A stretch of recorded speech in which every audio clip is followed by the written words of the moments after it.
Hello dear students, welcome back to our YouTube channel Defacto Classes. Dear students, आज के video का जो हमारा टॉपिक है वो है boundedness of A continuous function. अब ये जो बाउंडेड वर्ड है या प्रीवियस सेमेस्टर में बड़ा सुन के आई होंगे, यानी कि सीक्वेंस एंड सीरीज में। अब जिसने सीक्वेंस एंड सीरीज के पहले 2-3 चैप्टर अच्छी तरीके से पढ़ रखे हैं उनके लिए ये वीडियो खास होने वाली है, यानी कि उनको अच्छी तरीके से एक ही बार में समझ में आ जाएगा। लेकिन कुछ स्टूडेंट ऐसे हैं जो सीक्वेंस एंड सीरीज के बारे में कुछ भी नहीं जानते कि बाउंडेड क्या होता है, लिमिट पॉइंट क्या होता है। तो अगर आपको ये सारी चीजें नहीं पता तो डिस्क्रिप्शन बॉक्स में पहले जाइए, जो सीक्वेंस एंड सीरीज की प्लेलिस्ट है उसे ओपन कीजिए और ये पहले 2 चैप्टर्स के कुछ मेन टॉपिक्स है जिनको आपको कवर करना पड़ेगा भी, तभी चीजें आपको यहाँ समझ में आएगी। क्योंकि जिसको एक greatest lower bound, list upper bound, bounded या फिर सीक्वेंस इनके बारे में नॉलेज नहीं है, यहाँ उनको दिक्कत होगी। क्योंकि यहाँ मैं चीजें बताऊंगा लेकिन उस लेवल से नहीं जो उस मैथ्स में बताया गया था सीक्वेंस एंड सीरीज में। बस चीजें आपको जस्ट एज ए रिवीजन के टाइप से बताई जाएगी कि हमने ये प्रीवियस सेमेस्टर में पढ़ा था और ये इस तरीके से काम करता है। ठीक है ना। तो अब यहां से देखिए भी, तो शुरुआत करते हैं। जैसे बाउंडेडनेस ऑफ कॉन्टिन्यूअस फंक्शन क्या होती है, इसको ध्यान से सुनना। बाउंडेडनेस यानी कि घिरा हुआ, बाउंडेड का मीनिंग होता है घिरा हुआ। जैसे मान लिया कोई आपका घर है, चारों तरफ पेड़ हो, तो आप क्या बोलते हो भी जंगल से घिरा हुआ इलाका है कि नहीं। तो बाउंडेडनेस का मीनिंग कहीं ना कहीं घिरा हुआ होता है, जो चारों तरफ से हो। जैसे इंडिया का मैप है, जो इंडिया में इधर उधर सारी जगह ज्यादातर समुंदर है, ऊपर वाला पोर्शन छोड़ दें तो हम क्या बोल देते हैं, हम समुंदर से घिरे हुए हैं एक साइड से। तो ये वाली चीजें, तो ऐसा ही फंक्शन के अंदर भी होता है कि बाउंडेडनेस ऑफ कॉन्टिन्यूअस फंक्शन क्या है। Let f be a function defined on the close interval A b, यानी कि एफ हमने कोई भी एक फंक्शन मान लिया, ठीक है ना। एफ कोई भी एक फंक्शन है जो इस क्लोज इंटरवल ए बी पर डिफाइंड है। फिर बोला गया we say that f is bounded on the interval A B if there exist a number small m and capital M such that जो फंक्शन है वो स्मॉल एम और कैपिटल एम के बीच में लाई करता हो for every value of x, इनकी for all x belongs to close interval A B. अब इसमें क्या है, thus the number m is called the upper bound and small m is called the lower bound of the function. अब इसको थोड़ा सा diagram वे से मैं समझा देता हूँ, थोड़ा प्रैक्टिकल इसको समझ लेते हैं। लेट अस सपोज भी कि मान लेते हैं कोई फंक्शन है y is equal to f of x, ये एक फंक्शन है और ये हमारे एक्सिस है, ये x एक्सिस है, ये y एक्सिस है, यहाँ पे ये y डैश होता है, ये x डैश होता है, और y is equal to f of x be a function, ये कोई फंक्शन है। मान लिया सिंपल सा फंडा ये है कि ये उस फंक्शन की कर्व है, वो फंक्शन मान लिया इस ए पॉइंट से और यहाँ पे बी पॉइंट तक डिफाइंड है। तो ये ए से बी तक इसके कुछ कर्व गिवन है। हमें ये भी नहीं आइडिया फंक्शन किस टाइप का, ये कोई मुद्दा ही नहीं है, बस एक कंटिन्यूस ग्राफ बनाया कि ए से बी पे डिफाइंड है। अब ये क्या बोल रहे हैं, अब देखो अगर मैं इस पॉइंट के कोऑर्डिनेट पूछूं, यहाँ वैल्यू क्या आएगी भी, एफ ऑफ ए आएगी क्योंकि y is equal to f of x है। और यहाँ पे वैल्यू क्या आएगी भी, यहाँ पे यानी कि इस फंक्शन की मैक्सिमम वैल्यू क्या होगी, इस पॉइंट पे होगी। इस पॉइंट का नाम क्या होगा, एफ ऑफ बी होगा, है कि नहीं। यानी कि अगर फंक्शन की रेंज में निकालो, रेंज का मीनिंग क्या होता है कि फंक्शन का ग्राफ वाई एक्सिस को कितना कवर करता है वो रेंज होता है, और एक्स एक्सिस को कितना कवर करता है वो उसकी डोमेन होती है। 11th-12th की कॉन्सेप्ट है। तो अब ये बताइए, क्या एफ ऑफ बी और एफ ऑफ ए से छोटा बड़ा कोई नंबर ही नहीं है भाई, नंबर तो बहुत सारे एग्जिस्ट करते हैं। अब जैसे ये वाई एक्सिस पे सिर्फ यहां तक होगा, यानी कि 0 भी इससे छोटा है, इधर -1 भी छोटा है, -2 भी छोटा है, -3 भी छोटा है, नेगेटिव वाले हैं। यानी कि बहुत सारे नंबर ऐसे मिल गए जो इस फंक्शन की वैल्यू से छोटे हैं, क्योंकि फंक्शन की जो सबसे कम वैल्यू है वो एफ ऑफ ए है, सबसे ज्यादा वैल्यू है जो एफ ऑफ बी है, यानी कि ये वाली वैल्यू है इस पॉइंट पे, बी पॉइंट पे। आप इसको ऐसा समझिए। अब क्या मैं आपको ये बताऊं भी, इस पॉइंट से ऊपर वाई एक्सिस एग्जिस्ट ही नहीं करता भी, यहाँ भी एग्जिस्ट करता है। हो सकता है 10 वैल्यू ऊपर 11, 12, 13 पता नहीं इन्फिनिटी तक जा रहा हूं, समझ रहे हो कि नहीं। यानी कि अब अगर कोई ऐसा नंबर हमें मिल जाता है कि जस्ट जो इस फंक्शन की सबसे छोटी वैल्यू है, इस फंक्शन की जो सबसे छोटी वैल्यू है उससे क्या हो, छोटा हो, मान लिया वो पॉइंट यहां मिल गया, यही पॉइंट हमारा क्या है, स्मॉल एम, और ये पॉइंट जस्ट यहां मिल गया, वो क्या है, कैपिटल एम। अब आप ये समझोगे सर एफ ऑफ बी से ऊपर एक पॉइंट लगाया आपने, इनके बीच में भी छोटे छोटे बहुत सारे पॉइंट हो सकते हैं, यस हो सकते हैं। बस समझने के लिए इसको ये समझो कि एफ ऑफ बी से जस्ट अगला ही पॉइंट एम है। क्लियर। तो अब हमें क्या मिला कि एक ऐसा पॉइंट मिला जो फंक्शन की वैल्यू से बड़ा है, एक्स की किसी भी वैल्यू पे, ए और बी के बीच में कहीं भी फंक्शन डिफाइन करो एम से छोटा ही आएगा, और जो स्मॉल एम है उससे बड़ा ही आएगा। तो यही चीज यहाँ मैथमेटिकल वे में लिखी गई है कि एक ऐसा फंक्शन जिसकी वैल्यू एक नंबर और दूसरे नंबर के बिल्कुल बीच में एग्जिस्ट करती हो। मान लिया कि एफ में आप एक्स जो मर्जी रखो, वो नंबर लाइन पे सिर्फ यहां तक कवर कर पा रहा है अभी, ये आपका एफ ऑफ एक्स है। आपके नंबर लाइन खत्म हो गया है, अब नंबर लाइन पे जस्ट इससे एक अगला पॉइंट लो, जस्ट इससे पिछला पॉइंट लो। मैं क्या बोल सकता हूँ, इन दोनों पॉइंट के बीच में क्या है, फंक्शन। यानी कि ये दो पॉइंटों से घिरा हुआ है, दो पॉइंटों से घिरा हुआ है, एक छोटी वैल्यू एक बड़ी वैल्यू, इनके बीच में आ जाता है बस जो भी फंक्शन में। तो दिस मीन्स इस इधर वाले पॉइंट को यानी कि स्मॉल एम को क्या बोला जाता है, स्मॉल एम को बोला जाता है लोअर बाउंड, कैपिटल एम को बोला जाता है अपर बाउंड। ठीक है ना, तो यही चीजें मैंने यहाँ लिख के बताई है कि capital M is called upper bound और ये लोअर बाउंड। अब उसके बाद ये जो अपर बाउंड और लोअर बाउंड होते हैं, ठीक है ना, ये कई सारे होते हैं, इसको आप ये नहीं बोलते एक ही है। अब जैसे इस केस में बताया था, क्या एम से कोई छोटी वैल्यू नहीं है, अभी हजारों एम से छोटी वैल्यू भी लाखों है, करोड़ों है, इस तरीके से। लेकिन अब बात करते हैं लीस्ट अपर बाउंड और ग्रेटेस्ट लोअर बाउंड। जैसे पहले ग्रेटेस्ट लोअर बाउंड देख लेते हैं। ग्रेटेस्ट सबसे बड़ा लोअर बाउंड कौन सा होगा, इसका अर्थ ये है।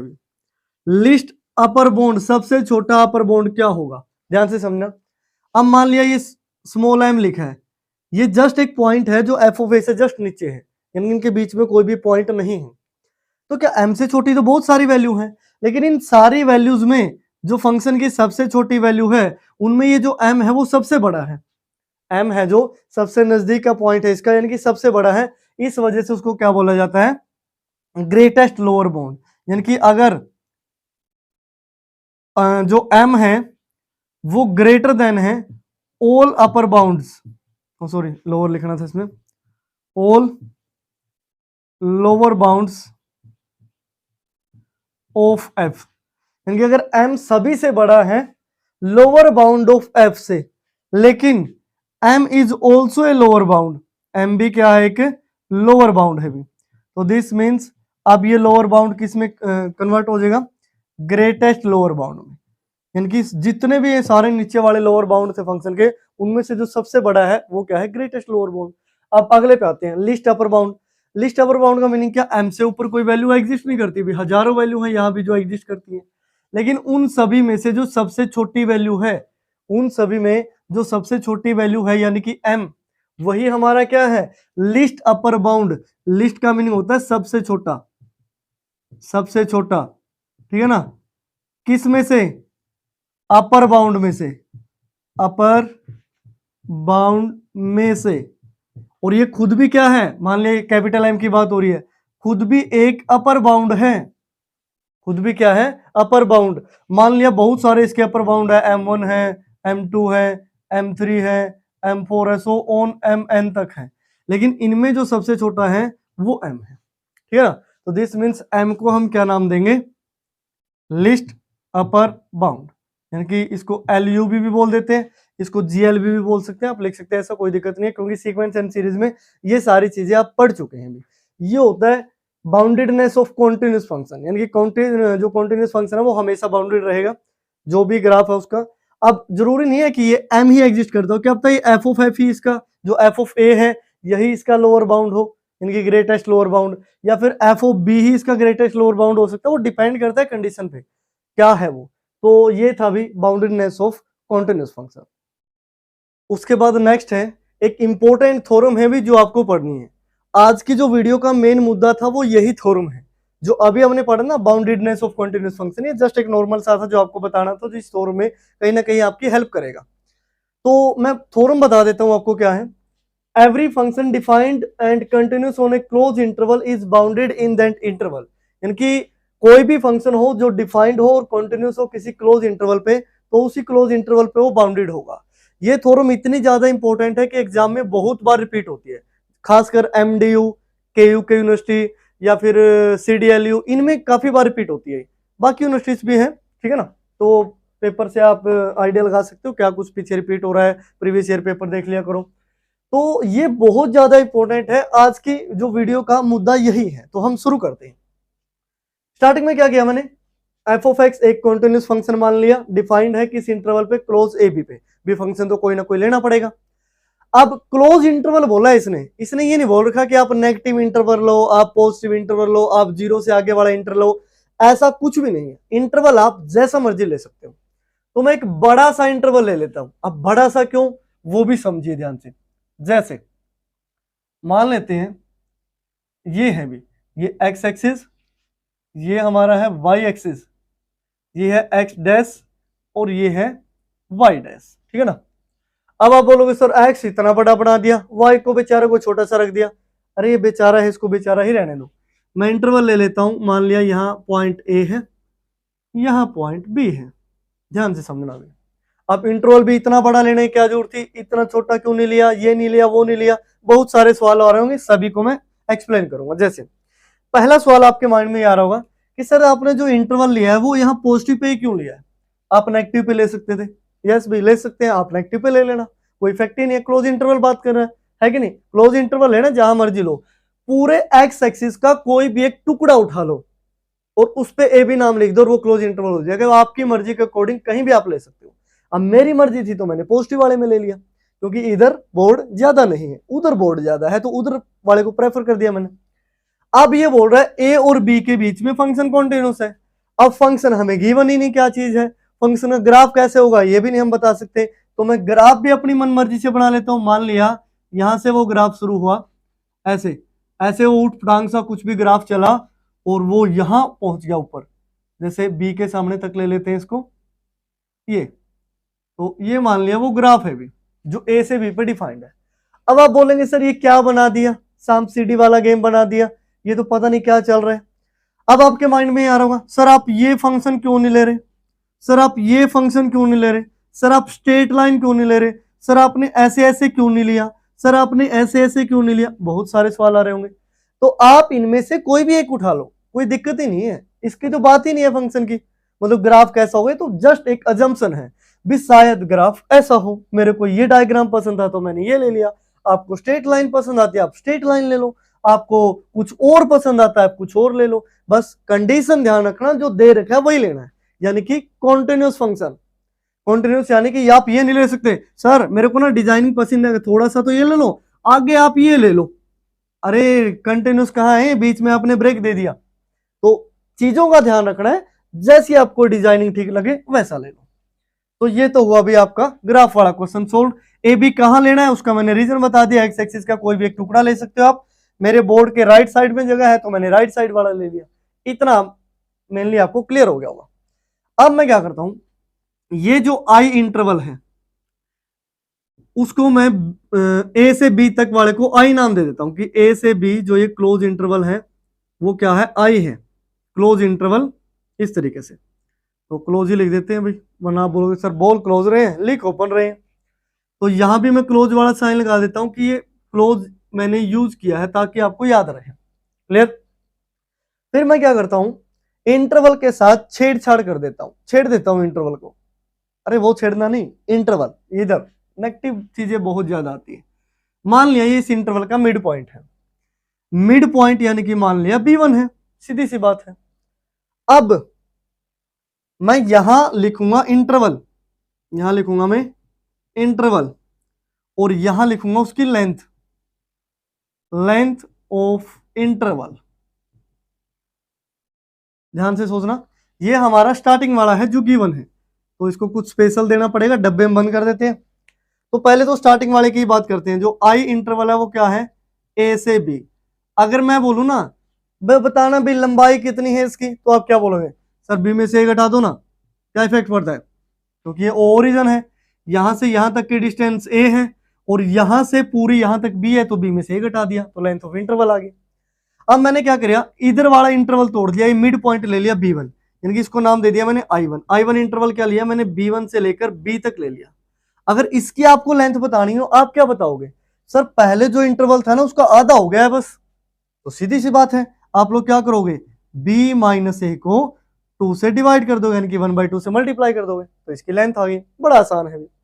फिर मैं बोलता हूं B1 और B का एक और मिड पॉइंट ले लो जिसको नाम दो B2, तो आप बोलोगे सर इसको I2 लिख लो फिर, और B2 से B लिख लो, B2 से लेकर B तक, और इसकी लेंथ क्या होगी, भी ये तो आधे का भी आधा हो गया, यानी कि जो पहले इंटरवल था उसका और हाफ कर दो, उसका और हाफ करेंगे तो मैं लिख दूंगा 1/2 की पावर 2 और B माइनस से, है कि नहीं, लेंथ कम हो रही है। फिर मैं बोल रहा हूं B2 और B के बीच में एक और मिड पॉइंट ले लो B3, तो आप बोलोगे सर फिर आप पक्का इसको I3 लिखेंगे, अब मुकेश तो लिखने से रहे भाई इसको, B3 से B तक। अब आपसे फिर वही सवाल कि सर लेंथ क्या हो गई, पहले वाले की फिर आधी होगी, पहले वाला ये था, इसको फिर 2 से डिवाइड करोगे तो ये क्या बनेगा 1/2 का क्यूब B माइनस ए। अब मान लिया मेंटल केस की तरह हम लगे रहते हैं, काट रहे हैं इंटरवल को, ऐसे छोटा कर रहे हैं, लास्ट में वो एटम बन जाएगा जिसके आगे टुकड़े ही ना हो, साइंस वाला कंसेप्ट। तो हम काटते गए, मैं एन तक पहुंच गया, मेरे को यही नहीं पता एन क्या है, ठीक है ना, एन लास्ट है बस, इसके बाद नहीं लिखेंगे। एन मान लिया क्या है, बी एन से लेकर बी तक कोई इंटरवल है, मान लेते हैं बी एन बी के कोई नजदीकी है, कोई पड़ोसी है, तो बिल्कुल क्लोज का है, बिल्कुल एक दूसरे के पास रहते हैं, इतना नजदीक। अब वो कितना नजदीक है वो तो उन्हीं को पता होगा। तो अगर मैं इसकी लेंथ पूछूं आपसे, वो क्या होगी, देखो 1 में 2 की पावर 1, 2 में 2 की पावर 2, 3 में 3 की 2 की पावर 3, तो 1/2 की पावर n होगा, और b और ये क्या होगा माइनस ए, b माइनस ए हो गया। क्लियर है भाई, है कि नहीं, ये लेंथ ऑफ इंटरवल होगी। अब मैं आपसे एक चीज और बोल रहा हूं, n टेंड्स टू इनफाइनाइट, जैसे जैसे जैसे हम इनफाइनाइट इंटरवल ले लेते हैं, इसी तरीके से लास्ट इंटरवल की लेंथ किसको अप्रोच करेगी, जैसे जैसे n इनफाइनाइट होगा, क्या बनेगा 1/2 to the power infinite b minus a. This means 1 by पूरा इनफाइनाइट हो गया, जिसकी वैल्यू क्या होगी 0। इनकी जैसे जैसे n इनफाइनाइट को अप्रोच करेगा, लेंथ ऑफ इंटरवल बन जाएगी 0 बन जाएगी। बड़ा सिंपल सा मुद्दा है कि नहीं। भी बार बार एक लंबी सी छड़ देके और मैं बोल रहा हूं ऐसे चाकू लेके उसको काटते रहो, लास्ट में आपके पास ऐसा टुकड़ा बचेगा, सर चाकू हमें मोटा नजर आ रहा है, ये टुकड़ा पतला हो गया, है कि नहीं, वो ऐसी कंडीशन आ जाती है। तो ये जस्ट अजम्पशन का खेल है, इसमें इतनी पीएचडी भी नहीं करनी, जो बताया जाता है बस उसको समझो और आगे बढ़ो। तो ये काम हो गया अभी हमारा, क्लियर है। अब ये काम होने के बाद अब नेक्स्ट मुद्दे पे आते हैं। अब जो फंक्शन है वो कॉन्टिन्यूस भी है, वो तो था ही, इसमें क्या खास बात है। तो अब ये जो इंटरवल वाला कंसेप्ट यूज किया है, अब इंटरवल की एक प्रॉपर्टी होती है, अगर आपने पढ़ी हो वो मैं आपको बता देता हूं, पहले बोर्ड को ही काट लेते हैं ना, by nested property of intervals, ठीक है ना, नेस्टेड यानी कि घोंसले वाली प्रॉपर्टी ऑफ इंटरवल, ये मैं बता चुका हूं, पुराने मैथ्स में वीडियोस देख लेना।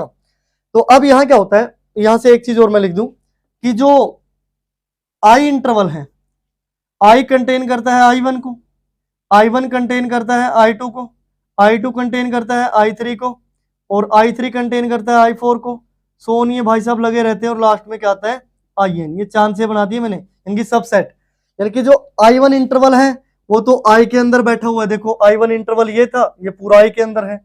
I2 है वो I1 के घर बैठा हुआ है, I3 है वो I2 के अंदर बैठा हुआ है, सोन IN इससे पीछे वाले के, इससे पीछे वाले के, ऐसे चल रहे हैं। ये बात आप समझोगे, है कि नहीं। तो देखो इंटरवल, इंटरवल के अंदर इंटरवल, इंटरवल के अंदर इंटरवल, इंटरवल के अंदर इंटरवल, सो ऑन, इंटरवल पे इंटरवल चल रहे हैं। तो अगर मैं इन सभी इंटरवल की इंटरसेक्शन ले लेता हूं, नेस्टेड प्रॉपर्टी यही कहती है भी उसमें कम से कम एक पॉइंट तो जरूर होगा सभी में कॉमन, यानी कि जो लास्ट में बिल्कुल छोटा सा इंटरवल बनेगा। अब इंटरवल का मीनिंग क्या है, कम से कम 2 पॉइंट तो होने चाहिए। अगर सिंगल कोई पॉइंट है 3, क्या वो आप उसको इंटरवल लिख सकते हो, इंटरवल नहीं होता, वो जस्ट एक पॉइंट है 3 को इंटरवल में कैसे लिखोगे, कम से कम 2-3, कम से कम 2 पॉइंट तो हो कि सर 1.1 और उससे जस्ट अगला पॉइंट ब्रैकेट लगाओ, इंटरवल बन गया, सही बात है भी, ठीक है ना।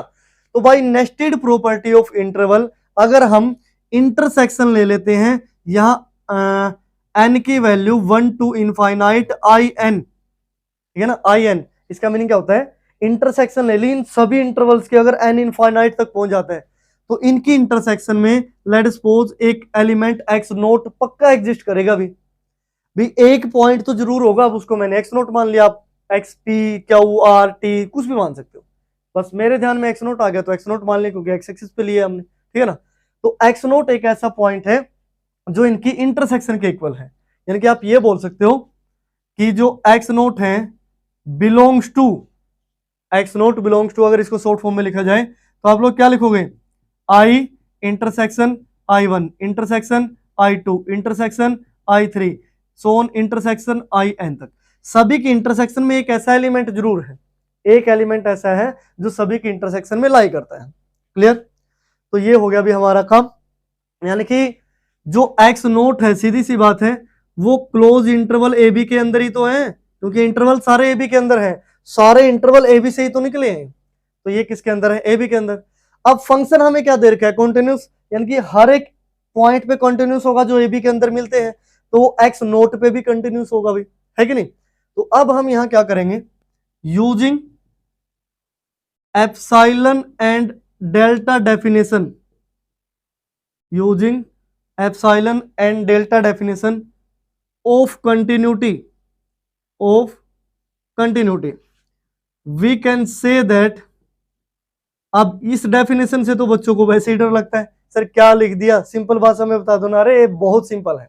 कैसे कि F of x minus F of x note का मोड लेस देन होगा एप्सिलॉन से व्हेनेवर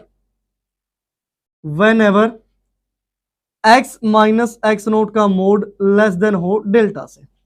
ये कंटिन्यूटी की डेफिनेशन है। अब वो कैसे है वो समझिए। अब मैं क्या करता हूं, देखो ये बी एन से मैंने बी इंटरवल लिया था, लास्ट वाला इंटरवल, और ये हो सकता है लास्ट वाले इंटरवल में ही एग्जिस्ट करता हो भी। अब एन इन्फिनिटी की तरफ जा रहा है, मान लिया इनफाइनाइट इंटरवल है, तो मैं ना इस वाले पोर्शन को ऐसे जूम कर लेता हूं, ध्यान से समझना। ऐसे क्या कर लेते हैं, जैसे हम फोटो देखते हैं ना, किसी लड़की की फोटो ब्यूटीफुल सी दिख जाए, ऐसे करके देखेंगे उसको, पता नहीं है फोन में से थोड़े ना निकलेगी वो। अब वही चीज जैसे, तो मैं कर लेता हूं जूम भी, तो जूम करने का तरीका आपको बता देते हैं। आप बोलोगे सर पता है हमें, हम रोज देखते हैं, चलो अच्छी बात है भी। तो ये हो गया एक्स डैश, ये हो गया एक्स, बार बार बनाना पड़ रहा है, थोड़ा टाइम लग रहा है, तो चीजों को समझो बस। आप ऐसा समझ के जाओगे ना, दोबारा आपको इस टॉपिक की वीडियो नहीं देखनी पड़ेगी किसी की भी। तो क्या करते हैं, मान लिया ये बी पॉइंट है जो बिल्कुल एंड पॉइंट था फंक्शन का, ग्राफ वगैरह छोड़ देते हैं, ये बार बार एक जैसा नहीं बनेगा। फिर आप बोलोगे सर यहाँ ग्राफ अलग, यहाँ ग्राफ अलग, फंक्शन ही बदल दिया, इस वजह से ग्राफ ही नहीं बनाते भी, ठीक है ना। इस जैसी शेप क्या पता बने या ना बने। तो यहाँ पे अब देखो भी एक्स नोट इससे बिलोंग करता है। अब ये जो एक्स नोट है वो बी का काफी नजदीकी है, बी का काफी नजदीकी है। नजदीकी का मीनिंग, मान लिया इसको जूम करके मैं एक्स नोट को यहां लिख रहा हूं, अब है ये बहुत नजदीक, ये सोचो सर इतनी बड़ी लाखों पॉइंट है, हो सकते हैं क्या दिक्कत है। तो अब क्या करते हैं, यहां से थोड़ा सा मैं लिख लेता हूं एक्स नोट माइनस डेल्टा, यहां कोई पॉइंट है, ये है एक्स नोट प्लस डेल्टा। अब मान लिया इस पे कोई ग्राफ जूम करने के बाद वो ऐसा दिख रहा है कि नहीं। तो यहां पे आप देखोगे इस तरीके से, यहां पे वैल्यू देखोगे और यहां पे वैल्यू देखोगे, ठीक है ना। तो यहां पे वैल्यू क्या आ रही है, अलग अलग आ रही है। अब ये दूर तो बना लिया थोड़ा सा, ये भी दूर बनेगा फिर, चलो देख लेते हैं। अब जैसे ये है, ठीक है ना, इसको बीच में से ऐसे ऊपर उठा देते हैं ताकि मिल जाए इधर, ये इस तरीके से। अब ये है तो हमें थोड़ा सा इसको ऊपर लेना पड़ेगा भी, तो ये होगा। आप बस चीजों को समझिए कि हम यहां मिला चुके हैं इसको, ठीक है ना। तो ये 3 लाइन बनाई इस तरीके से। अब F of x minus F of x note, x note पे फंक्शन की वैल्यू क्या होती है, एफ ऑफ एक्स नोट होती है अभी, है कि नहीं। और ये क्या, F of x note minus delta है, यानी कि यहां एक एप्सिलॉन ऐसा एग्जिस्ट करता है जो ग्रेटर देन 0 हो। इसमें आप एप्सिलॉन जोड़ दोगे तो ये ऊपर चला जाएगा, एप्सिलॉन घटा दोगे तो नीचे चला जाएगा, यानी कि एप्सिलॉन का गैप है, ठीक है ना। समझ रहे हो भी, क्योंकि थोड़ा कम हो रहा है तो फंक्शन डाउन हो रहा है, ज्यादा हो रहा है तो थोड़ा डाउन, मतलब ज्यादा हो रहा है, इस तरीके से। क्लियर है। अब देखो भी एक्स नोट बिल्कुल इसके नजदीकी पॉइंट है और हम इनफाइनाइट इंटरवल एज्यूम कर चुके हैं। अभी मैंने एक कंडीशन ली थी कि x माइनस एक्स नोट का जो मोड है वो लेस देन है डेल्टा से, लेस देन किससे है, डेल्टा से।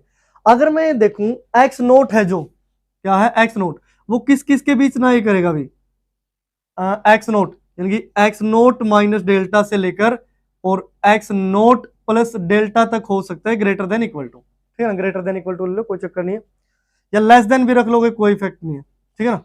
इन चीजों से इफेक्ट नहीं पड़ता क्योंकि बहुत छोटी वैल्यू है।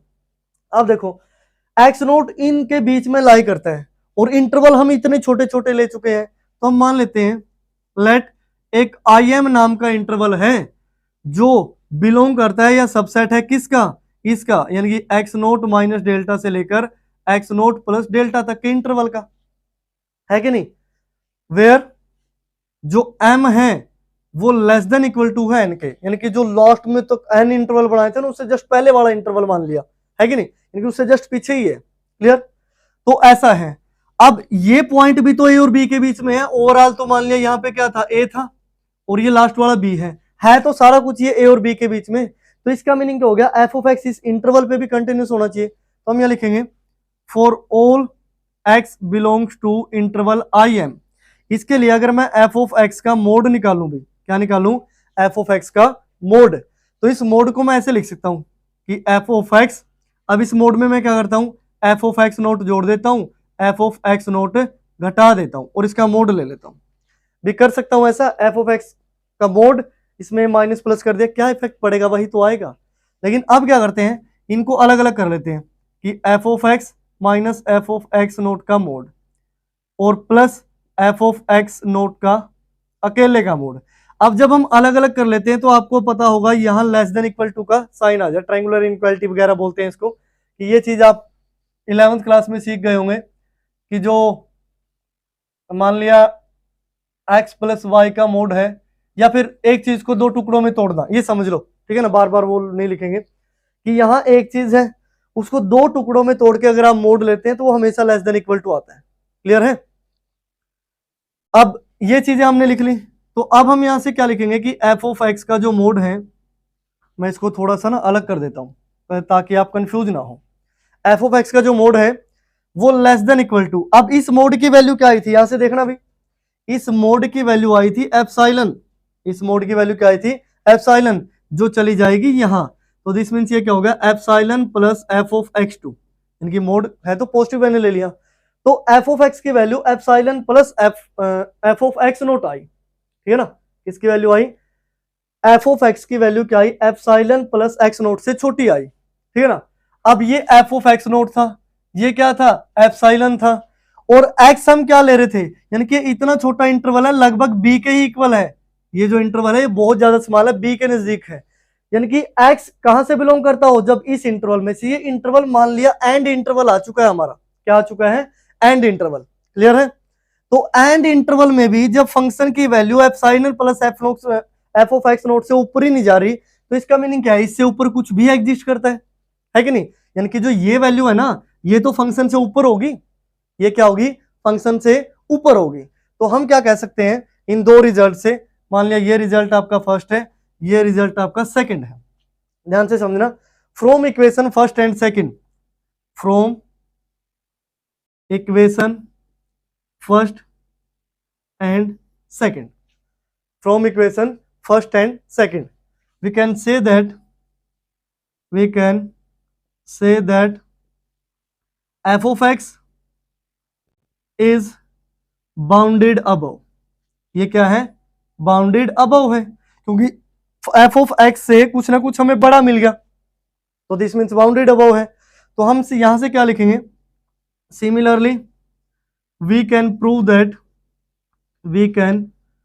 that for below, कि हम यही चीज जो मैंने आगे के लिए प्रूव किया, आप पीछे के लिए भी प्रूव कर सकते हो, तो ये बाउंडेड बिलो भी होगा। अब अगर बाउंडेड बिलो भी है और अबव भी है, लास्ट में एक लाइन लिख देनी है, हेंस लास्ट वाली लाइन में ऊपर लिख देता हूं, hence the given function f of x is bounded on interval A b, यानी क्लोज इंटरवल ए बी, ये बिल्कुल आपकी लास्ट की लाइन है, तो ये क्लोज इंटरवल ए बी पे क्या होगा, बाउंडेड होगा भी। ये थी आपकी थ्योरम, बड़ी सिंपल सी, बड़ी आसान सी, हो सकता है कि कुछ स्टेप्स में आपको दिक्कत आई हो, लेकिन आप वीडियो को रिवाइंड करके देखिए, दोबारा से देखिए कि मैं उन पॉइंटों पे क्या क्या बोल रहा हूं, क्या हमारा मिस हो गया, क्योंकि ये वाला पोर्शन समझना बहुत जरूरी है भी, जो ये वाला पोर्शन है ना, ये चीज आपको जूम करके समझ में आनी चाहिए, हाँ भी ऐसा ऐसा बोला गया है। क्लियर है? तो इस तरीके से, अब हो सकता है बुक में तो कुछ अलग कराया गया हो, बुक वाली चीजें हमें सारी समझ में भी नहीं आती, तो उसमें कुछ ऊट फटांग सा लिख देते हैं, कभी कुछ थ्योरम घुसा देते हैं, कभी कुछ, या तो पिछली थ्योरम हमने पढ़ी ना रखी हो। बस ये थोड़ा सा इंटरवल का कंसेप्ट आपको समझ में आना चाहिए, यहां तक आपको दिक्कत नहीं होगी। फिर एप्सिलॉन डेल्टा वाली डेफिनेशन आपको याद होनी चाहिए। यहाँ ये बोल रहा था लेस देन एप्सिलॉन, यहाँ हमने साबित कर दिया कि epsilon plus f of x naught से बड़ा होगा एफ ऑफ एक्स, जो हम इस लास्ट वाले इंटरवल में से ले रहे हैं सभी के लिए। तो दिस मीन्स ऊपर वाला पॉइंट मिल गया, ऊपर वाला पॉइंट मिल गया तो अपर बाउंड मिल गया, ऐसे हम लोअर बाउंड के केस में भी बता सकते हैं। तो ये हमेशा क्या होगा भी, बाउंडेड होगा। क्लियर? तो ये बड़ी सिंपल सी थ्योरम थी। अगर आपको एक बार में समझ में नहीं आई है तो आप रिवाइंड करके ये जो लास्ट वाले 3-4 स्टेप है दोबारा से देख लीजिए। उम्मीद करता हूं कि आपको 100% समझ में आई होगी भाई। 100 नहीं 99% तो समझ में आई गई होगी। 1% के लिए एक ही वीडियो को 4-5 बार देखें, सीधी सी बात है। क्योंकि जब हम प्रैक्टिस करते हैं ना, बार बार बार बार लगे रहते हैं, तो वो चीजें याद होने लगती है, हमें समझ में आने लगता है। हाँ भाई एक्चुअल में बात ये थी। जैसे अभी आप ग्रेजुएशन कर रहे हैं, अगर मैं 12th का मैं दे दूं आपको कैसा लगेगा? सर पढ़ तो चुके हैं। अब वो आसान इस वजह से लग रहा है क्योंकि आप पढ़ चुके हैं और वो बार बार कहीं ना कहीं रिपीट हो रहा है, कहीं डेरिवेटिव, कहीं इंटीग्रेशन, कहीं कुछ। अब ऐसे ही जब ये चीज आप रिपीट करोगे तो वो भी आपको आसान लगने लगेगी। तो डियर स्टूडेंट्स, इस वीडियो में फिलहाल इतना ही। मिलते हैं नेक्स्ट वीडियो में एक्सरसाइज फर्स्ट के साथ।